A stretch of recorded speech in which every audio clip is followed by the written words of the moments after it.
الحمدللہ والصلاة والسلام علی رسول اللہ وعلی آلہ وصحبہ وموالا۔ محترم بھائیو، السلام علیکم ورحمۃ اللہ وبرکاتہ۔ ہم اس مجلس میں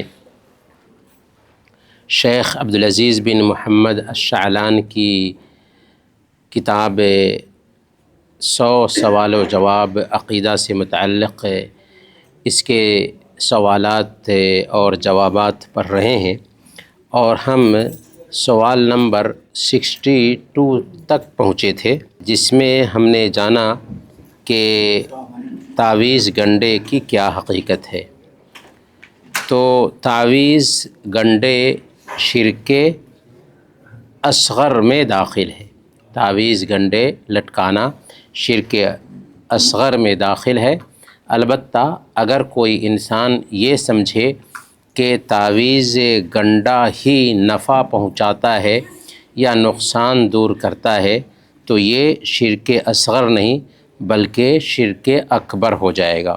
اللہ کے نبی صلی اللہ علیہ وسلم نے بیان فرمایا، مسند احمد کی یہ روایت ہے اور علامہ البانی نے اسے صحیح کہا ہے، من علق تمیمۃ فقد اشرک، جس نے تعویذ گنڈا لٹکایا اس نے شرک کیا۔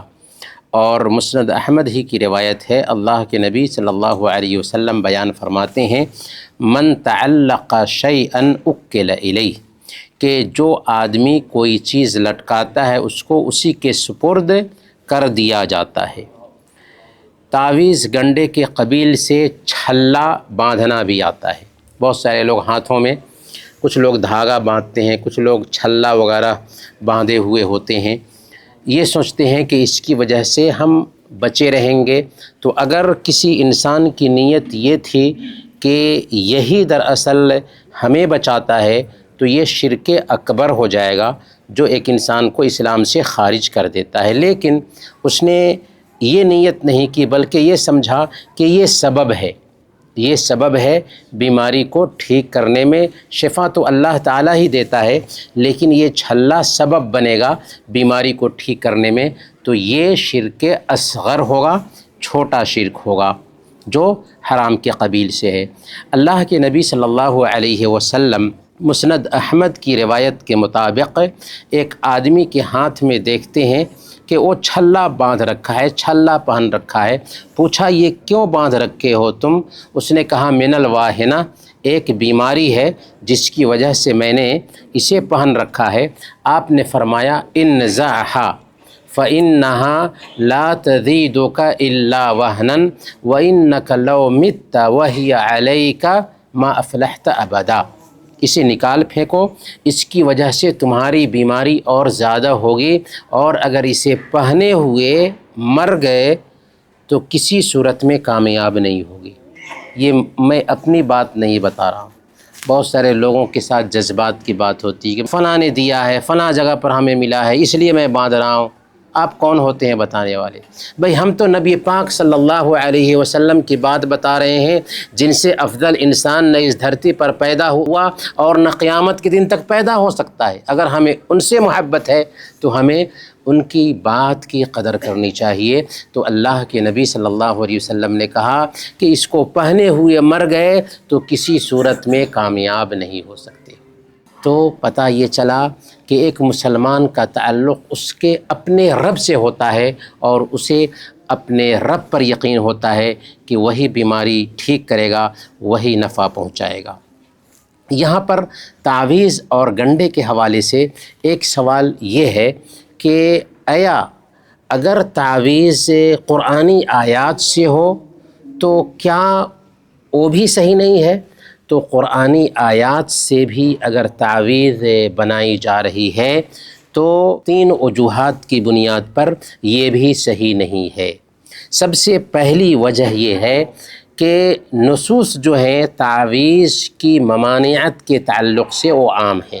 اللہ کے نبی صلی اللہ علیہ وسلم نے کیا فرمایا، من تعلق شیئا اکل الیہ، جو آدمی کوئی چیز لٹکاتا ہے تو اس کو اسی کے سپرد کر دیا جاتا ہے۔ اسی طریقے سے اللہ کے نبی صلی اللہ علیہ وسلم نے بیان فرمایا، من تعلق تمیمۃ فقد اشرک، جس نے تعویذ لٹکایا اس نے شرک کیا۔ تو گویا کہ اس میں دونوں طرح کی تعویذ داخل ہو جاتی ہے تو نصوص عام ہے، اس لیے اگرچہ قرآنی تعویذ کیوں نہ ہو اسے بھی پہننا جائز نہیں ہوگا۔ دوسرے نمبر پر سد ذریعہ کے طور پر بھی منع ہے۔ کیوں؟ اس لیے کہ اگر کوئی آدمی قرآنی تعویذ لٹکانے کی بات کر رہا ہے تو ہو سکتا ہے کہ غیر قرآنی تعویذ بھی لٹکانا شروع کر دے، اور اللہ کی قسم کھا کر میں کہتا ہوں کہ ایسے لوگ جو تعویذ باندھے ہوئے ہوتے ہیں ان کی تعویذ کو کاٹ کر دیکھیے کیا چیزیں اس میں ہوتی ہیں، شرکیہ کلمات ہوتے ہیں۔ اللہ کا ڈر نہیں رکھتے ایسے لوگ جو تعویذ دیتے ہیں، ان کو پیسے کمانے ہوتے ہیں، اس لیے وہ اس طرح کا کام کر رہے ہوتے ہیں۔ تو پہلے نمبر پر نصوص عام ہے، دوسرے نمبر پر یہ غیر قرآنی تعویذ کا بھی دروازہ کھولتا ہے، اس لیے بھی جائز نہیں، اور تیسرے نمبر پر اس کی بے حرمتی ہوگی۔ ہم اسی تعویذ کو جس میں قرآنی آیتیں لکھی ہوئی ہیں پہن کر کے ہم باتھ روم میں جائیں گے تو کیا اس تعویذ کی بے حرمتی نہیں ہوگی؟ اور اگر کوئی کہے کہ نہیں اس میں نمبرات لکھے ہوئے ہیں تو یہ بات نوٹ کیجئے کہ اگر قرآن کے نمبرات نکالے جاتے ہیں تو سارے علماء کا اس بات پر اتفاق ہے کہ نمبر سے کچھ اجر اور ثواب ہمیں نہیں ملتا۔ یعنی بسم اللہ کا اگر نمبر نکال لیتے ہیں تو اس نمبر کا کچھ اجر اور ثواب نہیں ملتا۔ الحمدللہ رب العالمین کا نمبر نکال لیتے ہیں تو اس نمبر کا کوئی اجر اور ثواب نہیں ملتا۔ پھر کیا فائدہ ہوا اس چیز کو گلے میں لٹکانے کا؟ تو صحیح بات یہ ہے کہ تعویذ لٹکانا صحیح نہیں، لیکن اس کا متبادل ہماری شریعت نے رکھا ہے۔ تعویذ لٹکانے کا متبادل کیا ہے کہ ہم دم کریں، جھاڑ پھونک کرائیں، جو شرعی طریقہ ہے۔ اللہ کے نبی صلی اللہ علیہ وسلم نے خود اس پر ابھارا اور خود دم کیا ہے، لہذا ہمیں بھی دم کرنا چاہیے۔ اللہ کے نبی صلی اللہ علیہ وسلم نے بیان فرمایا، صحیح مسلم کی روایت ہے، لا بأس بالرقى ما لم تکن شرکن، جھاڑ پھونک کرنے میں، دم کرنے میں کوئی حرج کی بات نہیں اگر شرک یا جھاڑ پھونک نہ ہو تو۔ اور صحیح مسلم کی روایت ہے، حضرت عثمان بن ابی العاص رضی اللہ تعالیٰ عنہ اللہ کے نبی صلی اللہ علیہ وسلم کے پاس شکایت لے کر کے آئے کہ یا رسول اللہ، جب سے میں نے اسلام قبول کیا ہے تب سے مجھے جسم میں ایک جگہ پر درد رہتا ہے۔ تو اللہ کے نبی صلی اللہ علیہ وسلم نے ان سے کہا کہ درد کی جگہ پر انگلی رکھو اور 3 مرتبہ بسم اللہ بسم اللہ بسم اللہ کہو، اور 7 مرتبہ یہ دعا پڑھو، اعوذ بعزت اللہ وقدرتہ من شر ما اجد واحاذر، اعوذ بعزت اللہ وقدرتہ من شر ما اجد واحاذر، 7 مرتبہ یہ دعا پڑھو۔ وہ کہتے ہیں کہ میں نے ایسا کیا تو میری تکلیف جاتی رہی۔ تو اس انداز میں ہمیں دم کرنا چاہیے، جھاڑ پھونک کرنا چاہیے جو جائز ہے۔ البتہ دم کے لیے بھی چند شرطیں ہیں جن کا خیال رکھنا ضروری ہے، یعنی دم کے صحیح ہونے کے لیے بھی چند شرطوں کا خیال رکھنا ضروری ہے۔ سب سے پہلے نمبر پر کہ جو دم کیا جا رہا ہے وہ شرکیہ دم سے خالی ہو، کیونکہ کتنے لوگ ایسے کلمات بولتے ہیں جن کلمات میں شرک ہوتا ہے، تو شرکیہ دم سے خالی ہو۔ دوسرے نمبر پر اس دم پہ ہی عقیدہ نہ رکھا جائے کہ یہ دم ہی ٹھیک کرے گا، بلکہ اللہ کی ذات پر یقین ہو کہ یہ دم دراصل سبب بنے گا شفا کے لیے۔ تو بذات خود اس دم پہ عقیدہ نہ ہو، بلکہ یہ عقیدہ رکھا جائے کہ یہ دم دراصل سبب بنے گا شفا کے لیے، تو اللہ تعالیٰ شفا دینے والا ہے۔ اور تیسرے نمبر پر کہ وہ جو دم کیا جا رہا ہے وہ اللہ کے کلام سے ہو، قرآنی آیات سے دم کیا جائے، یا اللہ تعالیٰ کے ناموں اور اس کی صفتوں سے دم کیا جائے۔ چوتھی شرط یہ ہے کہ دم کے جو کلمات ہوں وہ عربی زبان میں ہوں یا ایسی زبان میں ہوں جن کا مفہوم سمجھ میں آ رہا ہو، کیونکہ کتنے کاہن اور نجومی یا اس قبیل کے جو لوگ ہوتے ہیں وہ ایسے کلمات بولتے ہیں جن کا کوئی مفہوم نہیں ہوتا، تو ایسے کلمات پڑھ کر کے دم کرنا بھی جائز نہیں ہے۔ تو ان 4 شرطوں کے ساتھ دم کیا جاتا ہے، اور اللہ کے نبی صلی اللہ علیہ وسلم کے بتائے ہوئے اذکار کے ذریعہ دم کیا جاتا ہے تو اس سے شفا ملتی ہے۔ اللہ تعالیٰ نے بیان فرمایا وَنُنَزِّلُ مِنَ الْقُرْآنِ مَا هُوَ شِفَاءٌ وَرَحْمَةٌ لِّلْمُؤْمِنِينَ کہ ہم نے قرآن اتارا ہے، اس میں شفا ہے اور مومنوں کے لیے رحمت ہے۔ ایک 65 نمبر کا سوال ہے کہ بدفعلی کیا ہے؟ بدفعلی کیا ہے؟ بدفعلی یعنی برا فعل لینا۔ ایک ہوتا ہے نیک فعل لینا، نیک فعل لینا اچھی چیز ہے، برا فعل لینا بری چیز ہے۔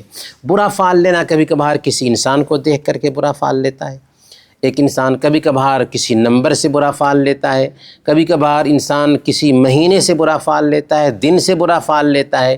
یہ ساری چیزیں جاہلی طریقے ہیں، بدفعلی کی کوئی حقیقت نہیں۔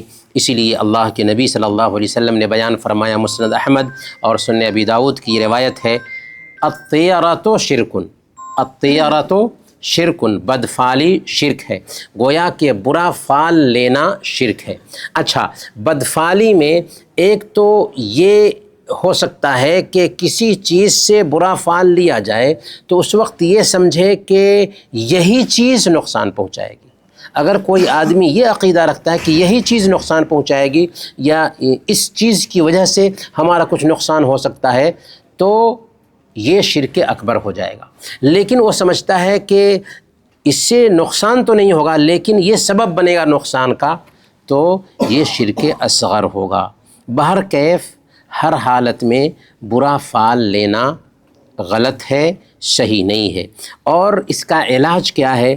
اس کا علاج یہ ہے کہ ایک مسلمان کا عقیدہ یہ ہو کہ سب کچھ کرنے والا کون ہے؟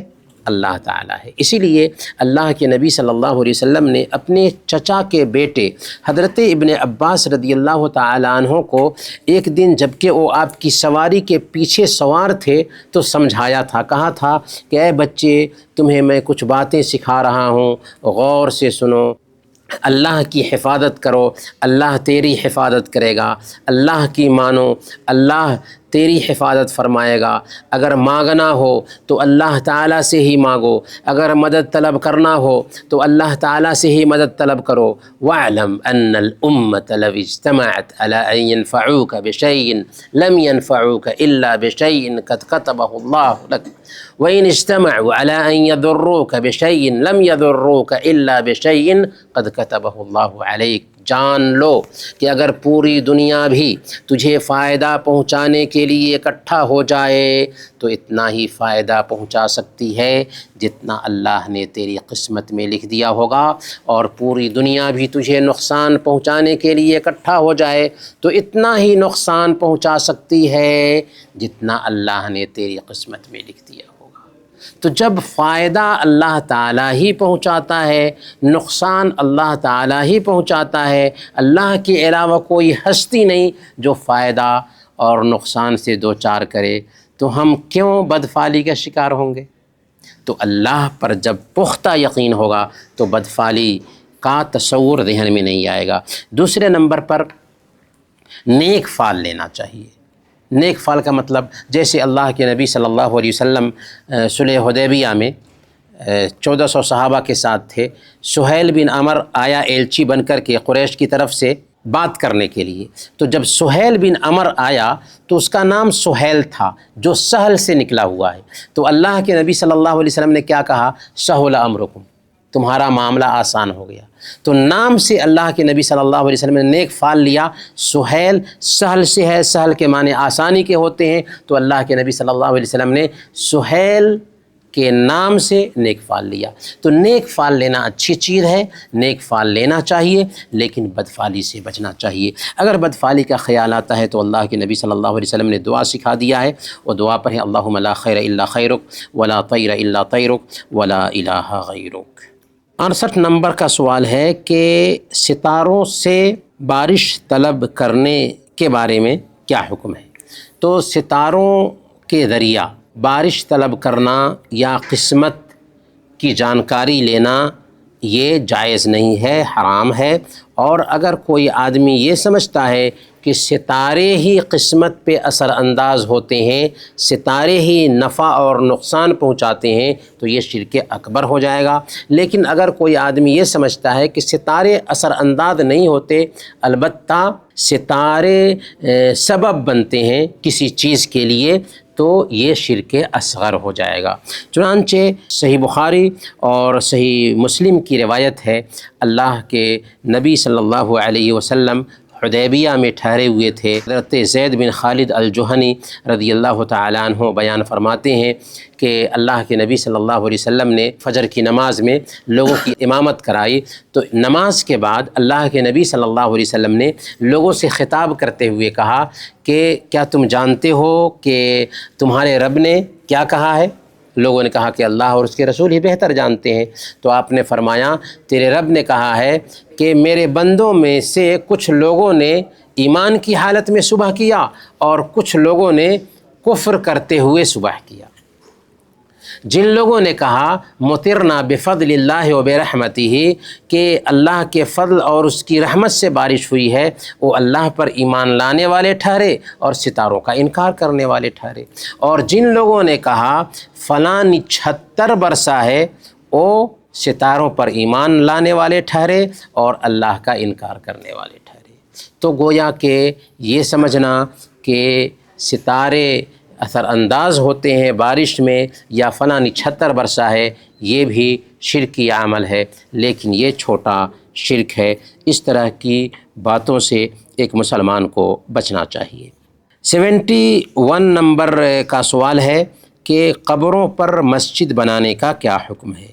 تو قبروں پر مسجد بنانا یہ حرام ہے، ناجائز ہے اور شرک کا وسیلہ ہے، کیونکہ جب قبروں پر مسجد بنے گی تو لوگ جائیں گے اور ہو سکتا ہے کہ قبر والے سے ہی مانگنے لگ جائیں۔ اسی لیے اللہ کے نبی صلی اللہ علیہ وسلم اپنی حیات طیبہ کے آخری دنوں میں ہیں اور آپ فرما رہے ہیں لعنت اللہ علی الیہود والنصاری اتخذوا قبور انبیائہم مساجد، یہودیوں اور عیسائیوں پر اللہ کی لعنت ہو کہ انہوں نے اپنے نبیوں کی قبروں کو سجدہ گاہ بنا لیا۔ حضرت عائشہ صدیقہ رضی اللہ تعالی عنہ بیان فرماتی ہیں لولا ذلک لأبرز قبرہ، کہ اگر اللہ کے نبی صلی اللہ علیہ وسلم کو ڈر نہ ہوتا کہ ایسا نہ ہو کہ آپ کی امت بھی آپ کی قبر کو سجدہ گاہ بنا لے گی، تو آپ کی قبر بھی کھلی جگہ پر رکھی جاتی، لیکن آپ کو آپ کے گھر میں دفن کیا گیا۔ اس کی ایک حکمت یہ ہے کہ ایسا نہ ہو کہ آپ کی امت بھی آپ کی قبر پر جا کر کے شرک کرنے لگ جائے۔ تو میرے بھائیوں، اللہ کے نبی صلی اللہ علیہ وسلم کو اسی کی فکر مندی تھی کہ میری امت بھی شرک میں مبتلا نہ ہو جائے، لیکن افسوس کہ کلمہ گو مسلمان بھی کتنے ہیں جو نبی پاک صلی اللہ علیہ وسلم سے محبت کا دم تو بھرتے ہیں لیکن نبی پاک صلی اللہ علیہ وسلم پر زیادتی کرتے ہیں۔ تبرک کا کیا معنی ہے؟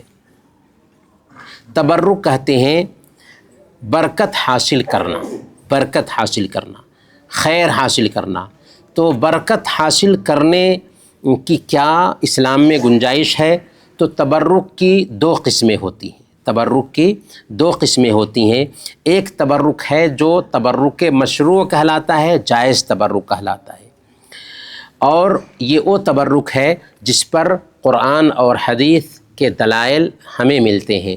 اور تبرک کی جو دوسری قسم ہے وہ ناجائز ہے اور یہ حرام تبرک ہے۔ تبرک کی جو جائز شکل ہے اس میں پہلی شکل مادی چیزوں سے تبرک، جیسے کسی جگہ سے برکت حاصل کرنا۔ تو جگہوں میں خانہ کعبہ ہے، مسجد نبوی ہے اور مسجد حرام ہے، 3 جگہیں ہیں جو بابرکت ہیں، لیکن خانہ کعبہ کے در و دیوار سے برکت حاصل نہیں کی جا سکتی، مسجد نبوی کے در و دیوار سے برکت حاصل نہیں کی جا سکتی، بیت المقدس کے در و دیوار سے برکت حاصل نہیں کی جا سکتی، لیکن وہاں پر نماز حاصل کی نماز پڑھی جائے، اس کا اجر اور ثواب زیادہ ہے، تو اس میں برکت ہے۔ اسی طریقے سے کچھ زمانے ہیں جن میں برکت ہے، جیسے رمضان کا مہینہ ہے، لیلۃ القدر ہے، اس میں برکت ہے۔ اسی طریقے سے جمعہ کا دن ہے، برکت والا دن ہے، اسی طریقے سے عرفہ کا دن ہے، برکت والا دن ہے، سوموار اور جمعرات کے دن روزے رکھنا اجر اور ثواب کا کام ہے تو برکت کا دن ہے۔ اسی طریقے سے کچھ چیزوں میں برکت رکھی گئی ہے، جیسے زمزم کا پانی ہے، برکت ہے نا، اس میں برکت ہے۔ اسی طریقے سے شہد میں برکت ہے، اللہ تعالیٰ نے بیان فرمایا فیہ شفاء للناس، اس میں لوگوں کے لیے شفا ہے۔ کلونجی میں برکت ہے، جانتے ہیں کلونجی؟ اللہ کے نبی صلی اللہ علیہ وسلم بیان فرماتے ہیں ان فی الحبۃ السوداء شفاء من کل داء الا الصام، کہ کلونجی میں ہر بیماری سے شفا ہے سوائے موت کے، تو کلونجی میں برکت ہے۔ اسی طریقے سے زیتون میں برکت ہے، اللہ کے نبی صلی اللہ علیہ وسلم بیان فرماتے ہیں کلوا الزیت والدہنوا بہ فإنہ من شجرۃ مبارکہ، کہ زیتون کھاؤ اور اس کا تیل استعمال کرو کیونکہ یہ مبارک درخت سے نکلا ہوا ہے، تو زیتون بھی بابرکت ہے۔ تو یہ چیزیں جن میں برکت رکھی گئی ہے تو واقعی ان کا استعمال کریں تو ہمیں برکت حاصل ہوگی۔ اسی طریقے سے برکت کی جائز شکل یہ بھی ہے کہ نیک اعمال کے ذریعہ برکت حاصل کی جائے، جیسے نماز کے ذریعہ برکت حاصل کریں گے، قرآن کے ذریعہ برکت حاصل کریں گے، قرآن کی تلاوت کے ذریعہ، دعا کے ذریعہ برکت حاصل کر سکتے ہیں، ذکر کے ذریعہ برکت حاصل کر سکتے ہیں، تو نیکی کے کام کر کے برکت حاصل کریں گے جو برکت کا جائز طریقہ ہے۔ لیکن برکت حاصل کرنے کا ناجائز طریقہ کیا ہے؟ برکت حاصل کرنے کا ناجائز طریقہ یہ ہے کہ بتوں سے برکت حاصل کی جائے، درگاہ سے برکت حاصل کی جائے، آدمی قبر پر جائے اور اس کی مٹی اٹھا کر لائے، یا وہاں پر جائے وہاں کی چیزوں سے برکت حاصل کرے، وہاں کی چادر لے کر کے آئے اور برکت حاصل کرے، تو یہ ناجائز چیز ہے، اس میں اللہ تعالیٰ نے برکت نہیں رکھی ہے۔ اسی طریقے سے نیک لوگوں کی ذات سے برکت حاصل کرنا، بہت سارے لوگ یہ سمجھتے ہیں کہ فلاں بزرگ ہے ان کا جوٹا کھا لیں گے تو ذہانت تیز ہو جائے گی، ان کا لباس استعمال کریں گے تو برکت حاصل ہو جائے گی، قطعاً نہیں۔ کسی شخص کے اندر اللہ تعالیٰ نے برکت نہیں رکھا سوائے ایک ہستی کے، وہ ہستی کون ہے؟ محمد الرسول اللہ صلی اللہ علیہ وسلم۔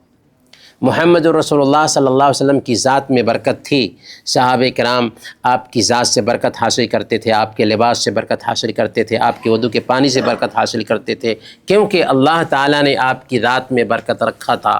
لیکن آپ کی وفات کے بعد کسی نے بھی ابو بکر رضی اللہ تعالیٰ عنہ سے برکت حاصل نہیں کیا جو صحابہ میں سب سے افضل تھے، عمر فاروق رضی اللہ تعالیٰ عنہ سے برکت حاصل نہیں کیا، عثمان غنی سے برکت حاصل نہیں کیا، حضرت علی رضی اللہ عنہم اجمعین سے برکت حاصل نہیں کیا، کسی بھی صحابی سے برکت حاصل نہیں کیا، کسی تابعین کے بارے میں نہیں آتا ہے کہ ان سے کسی نے برکت حاصل کیا ہو، بڑے بڑے ائمہ گزرے ہیں ان سے برکت حاصل نہیں کی گئی۔ تو اسی لیے اگر کوئی آدمی یہ سوچتا ہو کہ فلاں کے جوٹے میں برکت ہے، فلاں کے اثر میں برکت ہے، تو یہ غلط ہے، یہ جہالت ہے، ہماری شریعت نے اس میں برکت نہیں رکھی ہے۔ رہنے دیتے ہیں اسی پہ۔ وصلی اللہ علی نبینا محمد وعلی آلہ وصحبہ اجمعین۔